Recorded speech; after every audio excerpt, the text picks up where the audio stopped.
Shalom, Bapak Ibu Saudara. Kita melanjutkan studi kita kristalisasi dan kita masuk ke dalam kitab Hagai ya. Jadi kitab Hagai ini hanya 2 pasal dan kitab ini nabi kecil. Ini ada dalam suatu kelompok nabi-nabi dalam masa restorasi Israel. Nanti kita akan lihat sebentar itu ceritanya ya. Jadi Hagai, Zakaria, Maliaki, ini 3 nabi yang bernubuat setelah orang Israel kembali dari Babel ke Yerusalem. Kita tahu ceritanya secara garis besar aja supaya ada gambaran kira-kira latar belakang Hagai ini bernubuatnya bagaimana. Yaitu kita tahu tahun 586 sebelum Masehi kerajaan Yehuda dihancurkan oleh Nebukadnezar Raja Babel ya. Dan yang dihancurkan tuh bait sucinya, kemudian tembok-temboknya juga, dan rumah-rumah istana, dan juga rumah-rumah para pembesarnya. Jadi bisa dikatakan Yerusalem sudah menjadi puing-puing betul lah ya, reruntuhan begitu ya. Dan orang-orang Yehuda, itu hanya 2 suku, Yehuda dan Benyamin, itu mereka diangkut, dibuang ya ke Babel. Nah, Yeremia menubuatkan 70 tahun kurang lebih nanti ya, hitungannya di sana. Di Babel, orang Yehuda dibuang. Kemudian setelah 70 tahun, nah ini ada seorang raja, itu udah raja Koresi itu ya, sudah Persia yang berkuasa. Dia yang memberi perintah supaya dibangun lagi rumah Tuhan di Yerusalem ya. Supaya ini tujuannya politis ya, politis tujuannya. Raja Koresi ini supaya dia dibikinlah di situ korban persembahan ya kepada Allah di situ, karena yang mereka mengerti di zaman itu, konteks zaman itu adalah setiap Allah atau ilah itu ada tempatnya ya. Nah ini dia bilang yang di tempat yang di Yerusalem itu yang namanya diam di sana harus dibangun dulu bait suci ya, dibangun juga, dibuat korban-korban bakaran atau korban persembahan kepada Allah di situ, dan mendoakan raja serta anak-anak. Jadi tujuannya memang Raja Koresi itu begitu ya, supaya dia didoakan bersama anak-anaknya,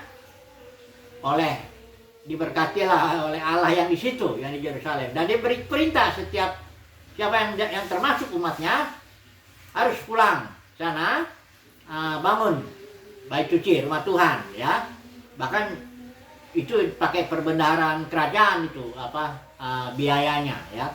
Dan kita tahu dalam kitab ini ceritanya ada di dalam kitab Esra pasal 6. Itu khusus itu 6 pasal ini menceritakan bagaimana rombongan pertama orang Yehuda setelah pembuangan itu dipimpin Zerubabel dengan Yesua, kurang lebih sekitar 50.000 orang, karena untuk pulang juga begitu perjalanan bisa 3 bulan lebih. Dan banyak tantangan ya, penyamun, bencana, apa semuanya. Sehingga sementara mereka sudah 70 tahun di Babel ya, tentu sudah merasa nyaman, sudah punya ladang-ladang, punya rumah dan sebagainya. Sehingga tidak gampang ya. Itu harus dikatakan di dalam Esra 1 ayat 5 kalau nggak salah itu, tepat dikatakan di situ bahwa orang yang digerakkan Tuhan saja, digerakkan Yahweh, dia baru mau pulang. 50.000 orang kurang lebih dipimpin oleh Zerubabel. Tugasnya membangun bait suci ya. Dan ketika sampai di sana mulai dibangun dulu mezbah di tempatnya semula. Reruntuhan itu yang dibangun Raja Salomo itu, tempat mezbah itu masih ada. Disitulah dibikin mezbahnya dulu ya. Yang penting korban bakarannya sesuai dengan aturan sudah dipersembahkan tiap hari ya. Nah, ketika mereka sedang dalam berlangsung pembangunan itu selama 2 tahun kurang lebih, ada tantangan dari orang-orang penduduk sekitar. Karena ini kerajaan yang kerajaan utara itu Israel yang disebutnya 10 suku itu yang dibuang ke Asyur, itu bukan hanya orang itu dibuang, tapi dimasukkan lagi orang-orang yang dari bangsa-bangsa lain tinggal di kota Samaria. Ini Samaria itu ibu kotanya kerajaan Israel. Sehingga mereka juga diajar hidup beribadah sesuai dengan aturan-aturan Yahweh, walaupun mereka beribadah juga kepada ilah-ilah mereka sebelumnya. Jadi orang Samaria ini, makanya sampai sekarang zaman Yesus itu orang Samaria dengan orang Yahudi nggak bergaul, karena sebenarnya memang orang Samaria itu bukan orang Yahudi. Nah, orang Samaria ini yang itulah menekan. Ada apa kalian bangun-bangun apa di sini? Apa siapa yang membangun ini? Dia kirim surat dan kepada raja di sana, dan udah ganti lagi, bukan koreksi lagi ya. Terus disuruhlah hentikan, intinya dihentikanlah. Tidak boleh bangun ya, karena ini kota Yerusalem ini kota yang terkenal pemberontakan dan sebagainya. Dan terhentilah selama 14 tahun. Selama 14 tahun terhenti pembangunan bait sucinya itu. Nah, disinilah bangsa Yehuda itu banyak yang kembali ke rumahnya masing-masing, ke ladangnya masing-masing, membangun masing-masing rumahnya lah. Karena memang situasinya ya wajar saja. Orang baru pulang dari pembuangan, lihat Yerusalem kotanya itu runtuhan semua, ya bagaimana mau membangun bait suci ya, sementara rumah-rumahnya aja kita sudah berantakan, ladang-ladang masih banyak yang diurus lah ya. Akhirnya sibuklah mereka selama 14 tahun, diabaikanlah pembangunan rumah Tuhan ini ya, bait suci itu ya. Nah, disitulah di situ Nabi Hagai bernubuat sekalian dengan Zakaria juga, tapi yang kita mau bahas sekarang ini Nabi Hagai yang 2 pasal itu. Disitulah Nabi Hagai ini bernubuat pada orang-orang buangan ini supaya membangun kembali bait suci ya. Ada 4 pesan Nabi Hagai yang akan kita bahas dengan secara cepat saja. Yang pertama ini pasal 1 ayat 9 terkait dengan rumah Tuhan. Dikatakan di sini, saya bacakan aja ya. Kamu mengharap banyak tetapi hasilnya sedikit, ketika kamu membawanya ke rumah, aku menghembuskannya. Oleh karena apa? Demikianlah firman Tuhan semesta alam. Oleh karena rumahku yang tetap menjadi reruntuhan, sedang kamu masing-masing sibuk dengan urusan rumahnya sendiri. Jadi setelah mereka 2 tahun membangun dan dihentikan, tertunda selama 14 tahun. Nah, selama 14 tahun itu orang-orang Yehuda, orang buangan ini sibuk masing-masing dengan ladangnya sendiri, dengan rumahnya sendiri, dan mengabaikan rumah Tuhan. Alasannya kuat ya, karena memang pertama mereka dapat tantangan, yang kedua mereka juga rumah-rumah mereka masih berantakan ya. Jadi tapi alasan apapun juga itu tidak dibenarkan oleh firman Tuhan. Yang penting utamakan dulu nih pembangunan rumah Tuhan. Tuhan bilang begini, Tuhan bikin caranya mendisiplin Israel itu, kamu menabur banyak, menuai sedikit. Kamu mengumpulkan uang tapi di dalam pundi-pundi yang bolong dan sebagainya ya. Itu kenapa? Ya karena kamu sibuk dengan rumahmu sendiri dan tidak mempedulikan rumah Tuhan. Kira-kira begitu ya. Ini pesan yang pertama. Yang kedua terkait dengan kemegahan atau kemuliaan rumah Tuhan. Karena waktu ketika mereka membangun, akhirnya mereka membangun ya, setelah ditegur oleh Nabi Hagai, Zerubabel, Yesua mendengarkan, dan selebihnya dari bangsa itu mendengarkan suara Tuhan. Nah, mereka mulai membangun. Jadi setelah 2 tahun bekerja, terhenti 14 tahun, mereka mulai membangun. Selesai sekitar 4 tahun kemudian ya. Nah, waktu mereka membangun, ya mereka melihatlah kemegahannya rumah yang dulu itu. Memang yang dibangun Salomo ya jelaslah jauh lebih mulia lah, dia lebih megah dibanding yang ini, yang dibangun oleh orang-orang buangan ini. Nah, di sini Tuhan memberi janji ya, pasal 2 ayat 10 dikatakan di sini, adapun rumah ini, rumah yang dibangun Zerubabel itu, kemegahannya yang kemudian akan melebihi kemegahannya yang semula, firman Tuhan selama semesta alam. Jadi Tuhan janji bahwa kemegahan daripada bait suci yang kemudian akan lebih daripada yang awalnya ya. Ini janji Tuhan. Yang kedua, pesan Nabi Hagai.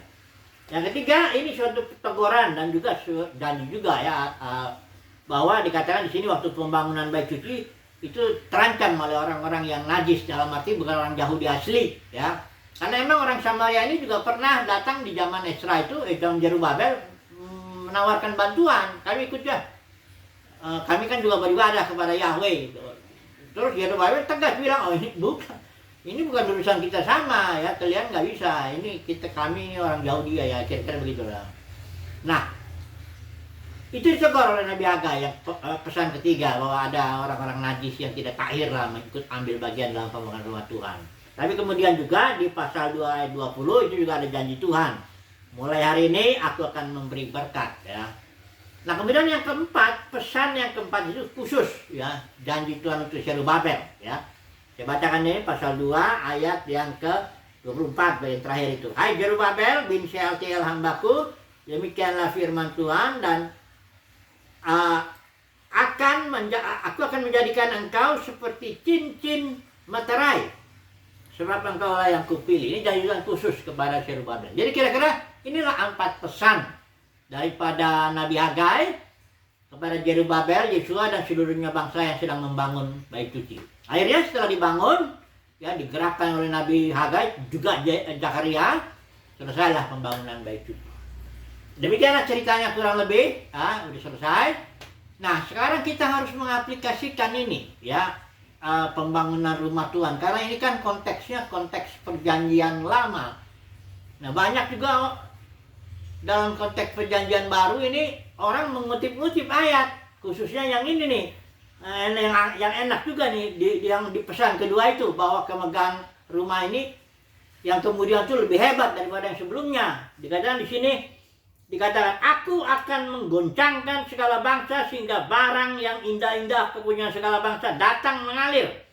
Maka aku memenuhi rumah ini dengan kemegahan, ya. Punyakulah emas dan perak, ya, demikianlah firman dan sebagainya. Sehingga diterapkanlah kurang lebih kepada beberapa denominasi mengutip ayat ini, bahwa harta benda bangsa-bangsa akan datang ke rumah Tuhan dalam pengertian gedung denominasi atau denominasinya itu. Nah, ini berarti anda paham konteksnya. Jangan dulu main terap-terapkan begitu, ya. Lihat dulu ya. Saya mau bicara dulu yang poin kedua ini setelah yang pesan Hagai itu. Yang kedua ini tentang konteks, ya. Karena ini sangat penting sekali. Yang baca Alkitab itu kalau nggak paham konteks atau melanggar konteks, nanti bisa kacau akibatnya. Terutama dalam aplikasinya. Nah, konteks itu sendiri yaitu berasal dari dua istilah Latin itu. Kon dengan textus. Kon itu artinya bersama, textus itu artinya terjalin. Jadi kalau digabung itu istilah itu jadi terjalin bersama. Ya, nah kalau pengertian ini diterapkan kepada literatur, kepada tulisan-tulisan, maka pengertiannya ada suatu hubungan pikiran, karena setiap kalimat demi kalimat, kalimat demi kalimat itu ada pikirannya kan, ada ide-ide, ada pikiran, ada konsep-konsep itu terjalin dia bersama. Kalau tulisannya bagus ya, itu terjalin dia antara pikiran di atas, pikiran bawah, terus itu ada suatu connection of thoughts istilahnya, hubungan pikiran, ya. Sehingga kalau orang ingin mengerti kalimat ini, satu kalimat ini, tidak boleh dia harus melihat alur berpikirnya yang berlaku di situ, supaya jangan nanti dia tafsirkan satu kalimat ini terpisah dari konteksnya, dari alur berpikirnya ini, ya. Nah, jadi kalau misalnya Alkitab, ya, ada alur-alur berpikir dalam Alkitab itu, alur atau jalan pikiran. Jalan pikiran dari satu kitab, dari satu keseluruhan Alkitab, dari yang terutama di sini yang kita mau bahas adalah dari perjanjiannya. Perjanjian lama, alur berpikir perjanjian lama dan alur berpikir perjanjian baru itu sama sekali sangat berbeda. Ya, ini nanti kita melihat. Secara umum dulu ya saya katakan, perjanjian lama itu alur berpikirnya mengenai simbol, nubuat, dan bayangan atau lambang. Ya. Itu dan perjanjian itu kan kita tahu antara Yahweh dengan bangsa Israel di perantara Musa di Gunung Sinai, kan itu perjanjian Musa kan. Kemudian perjanjian baru ini justru realitanya atau penggenapannya. Ya, kalau dalam Kolose ayat 17 itu saya baca di satu ayat ini aja ya. Baca aja dulu satu ayat ini, saya kira ini penting juga kita baca. Saya pakai YLT ini ya. Oleh karena itu jangan seorang pun melakukan dalam makanan atau minuman dalam konteks perjanjian lama ini ya. Dalam penghormatan hari raya, bulan baru, hari Sabat, ini semuanya perayaan hari raya itu semua itu sebenarnya itu apa?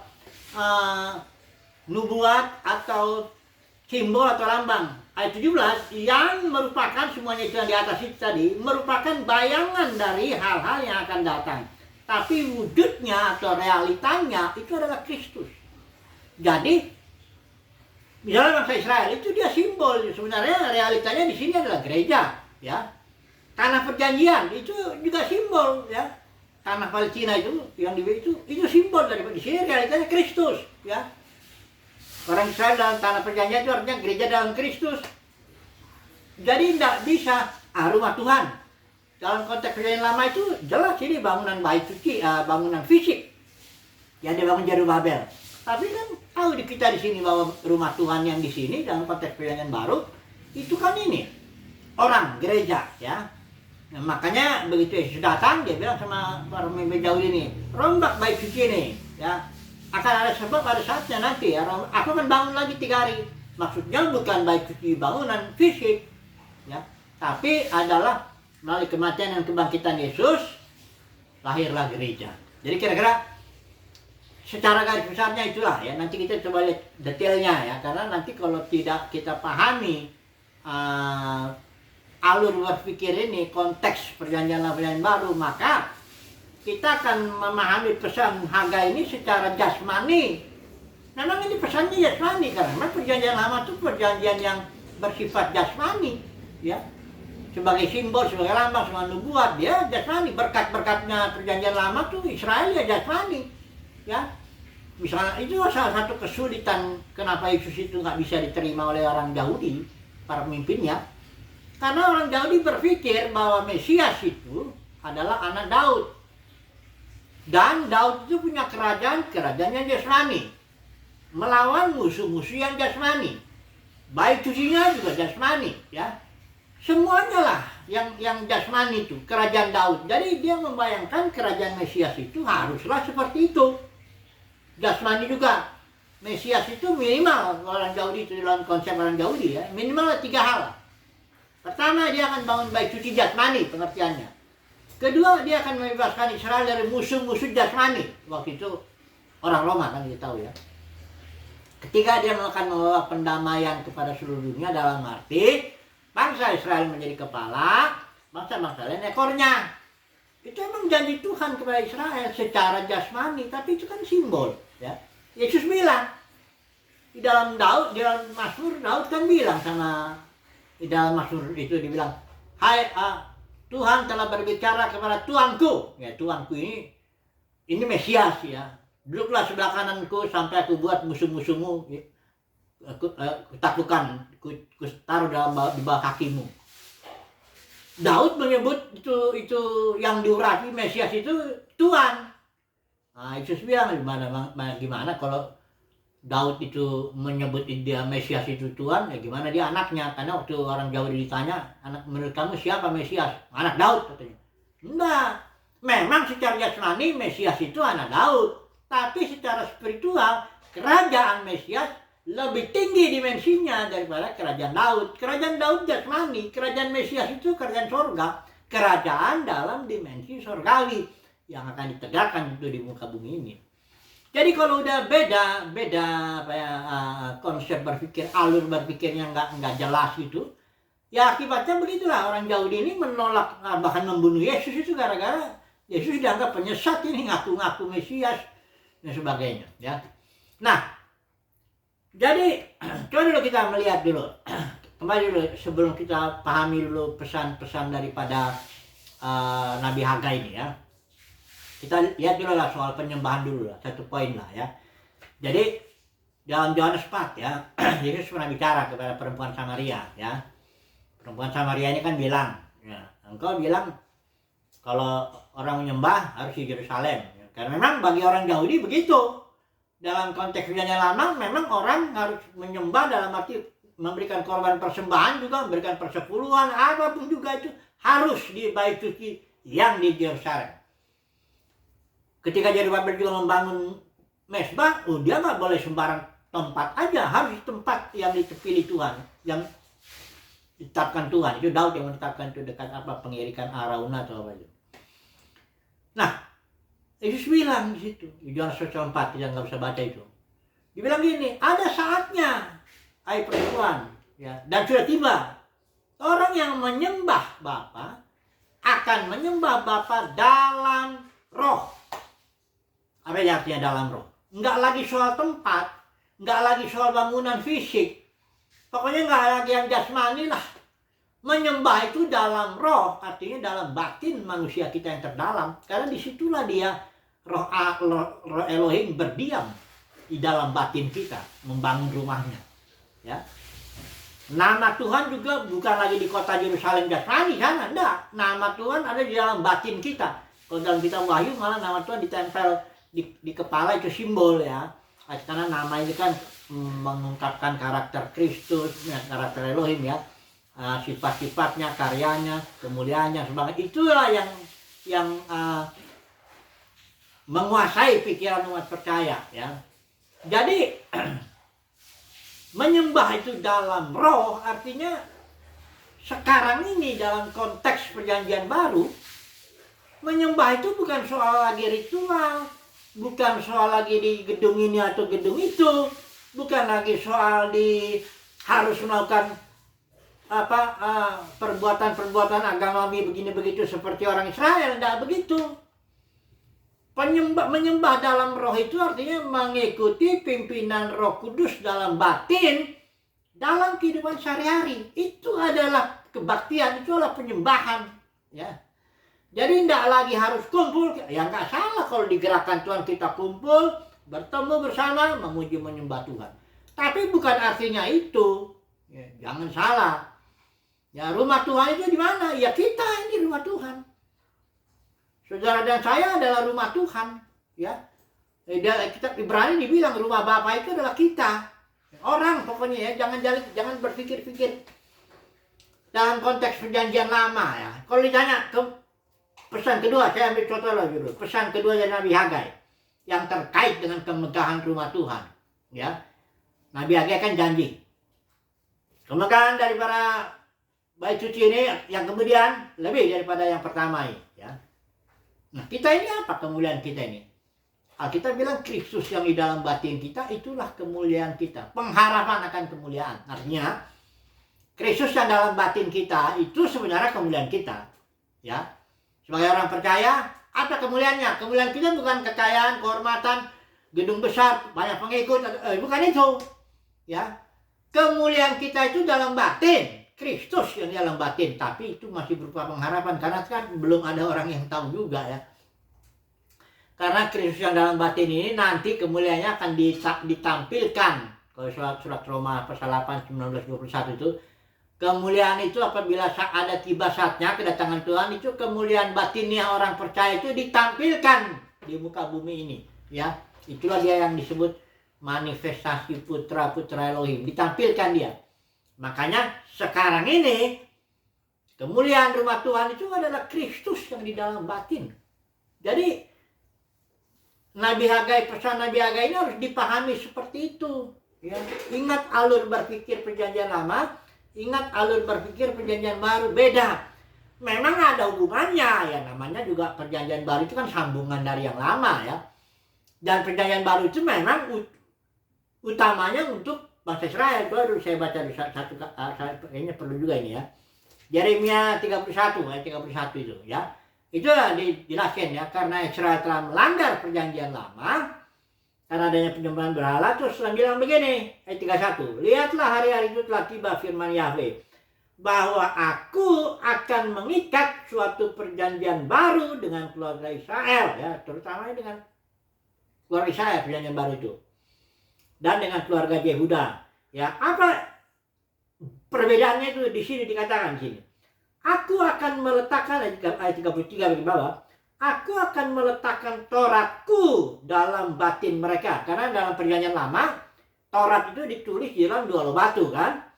Tapi dalam perjanjian baru Tuhan janji bahwa Tauratnya nggak ditulis di dalam 2 loh batu, tapi ditulis di dalam batin mereka, dan aku akan menuliskannya dalam hati mereka. Ya, aku akan menjadi Elohim mereka, mereka menjadi umatku, dan masing-masingnya kan jadi mengenal.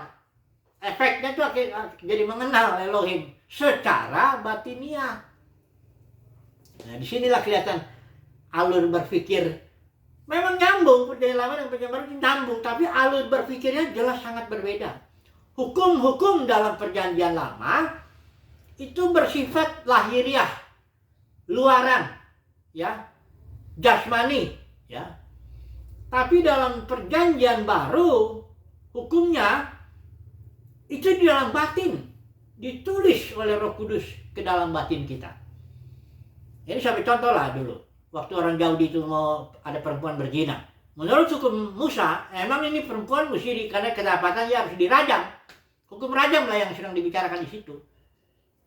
Orang Farisi lahir sekarang ini datang kepada Yesus. Sebenarnya dia mengetes, ini Yesus ini benar nggak dia Mesias? Kalau Mesias dia mesti mentaati Taurat. Ya, benar Yesus memang mentaati Taurat, dia menggenapinya, tapi ya bukan melanggar. Yesus nggak pernah melanggar Taurat. Tapi Yesus tahu nggak menjawab dia tulis tangannya di bawah tanah. Itu artinya apa? Kita nggak tahu apa isi tulisannya, tapi gerak tubuh Yesus itu menunjukkan bahwa aku sedang menulis hukum rajam ke dalam tanah hatimu, ke dalam batinmu. Aku datang ke sini bukan untuk merombak Taurat. Aku menggenapinya dan menuliskan Taurat itu dalam batinmu. Setelah orang jauh dipaksa, gimana nih Tuhan? Dilempari batu apa enggak?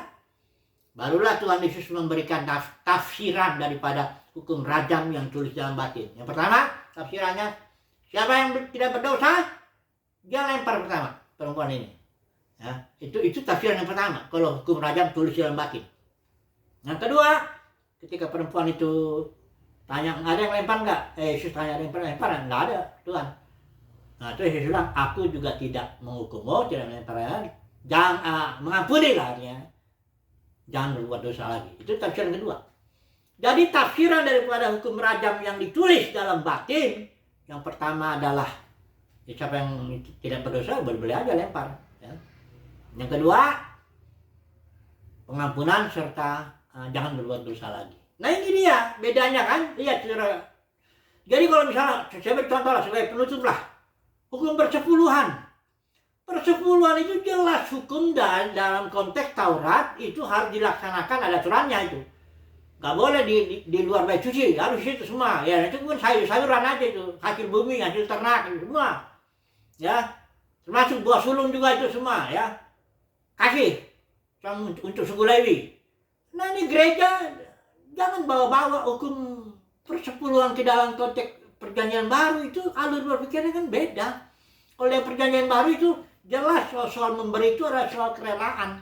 Ya, gereja mula-mula tidak pernah praktekin persepuluhan. Yesus tidak pernah, bahkan paragraf 1 ayat pun tidak pernah ngajarin soal persepuluhan.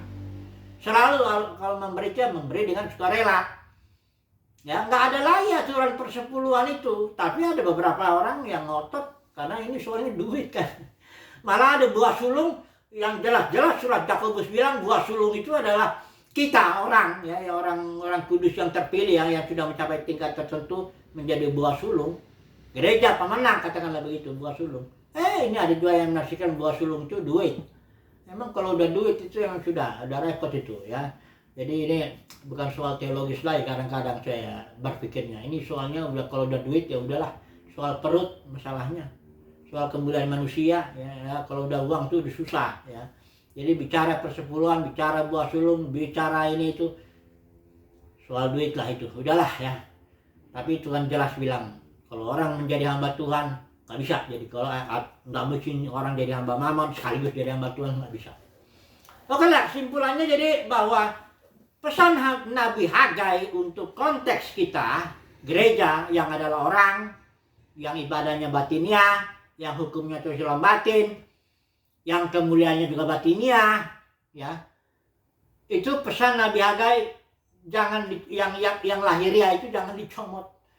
Diterapkan kepada perkara-perkara jasmani. Kerajaan surga itu bukan soal makanan dan minuman. Bukan Tuhan gak peduli dengan kita saat ini soal makan minum dah.